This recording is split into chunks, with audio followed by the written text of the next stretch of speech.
राधे। ज्ञान, वैराग और भक्ति,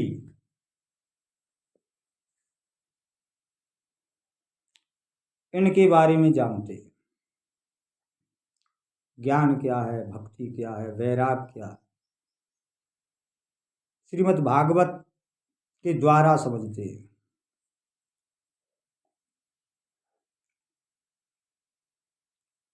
एक बार ज्ञान और वैराग वृद्ध हो गए, बूढ़े हो गए, भक्ति भी वृद्धा हो गई।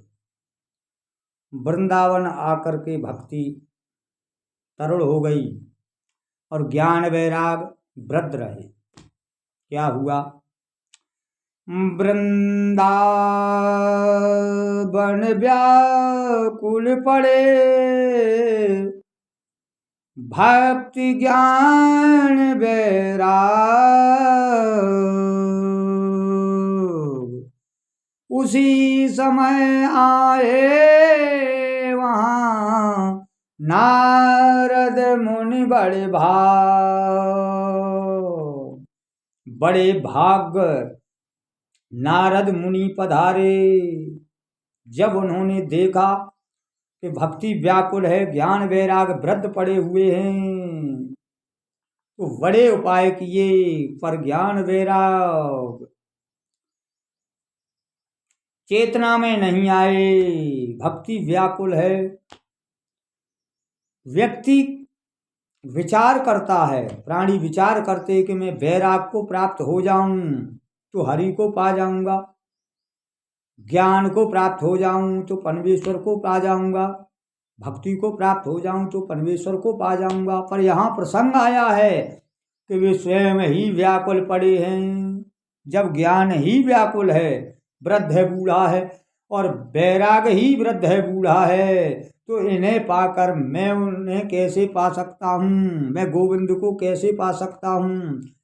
ये बड़ी विचित्र, बड़ी समस्या खड़ी हो गई। क्या हुआ? नारद जी के जब सब प्रयत्न फीके हो गए तो फिर वहां से निकले और सनद सनंतन सनद कुम्हार सनकादिक ऋषियों का दर्शन किया।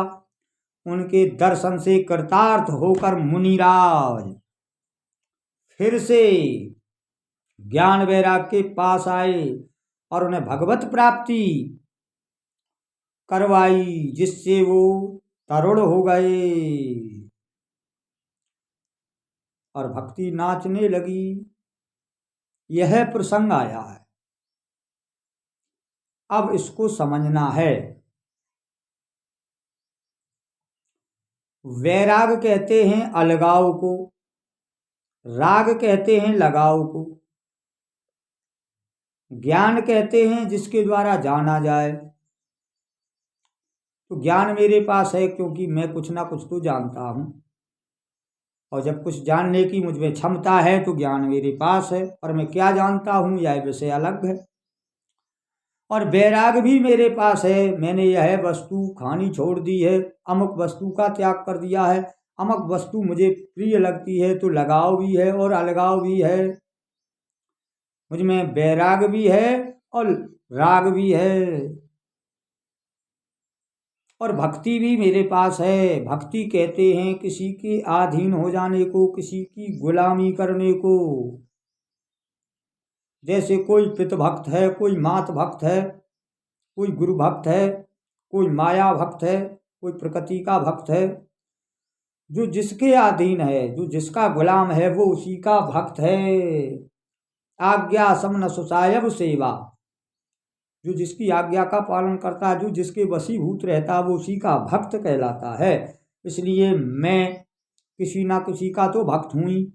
माया का सही, माया बस जीव अभिमानी, माया का भक्त हूँ।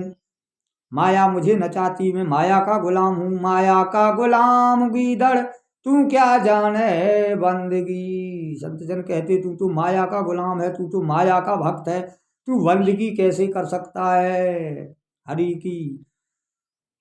तो भक्ति का अर्थ हुआ गुलामी। तो मैं माया का गुलाम हो रहा हूं।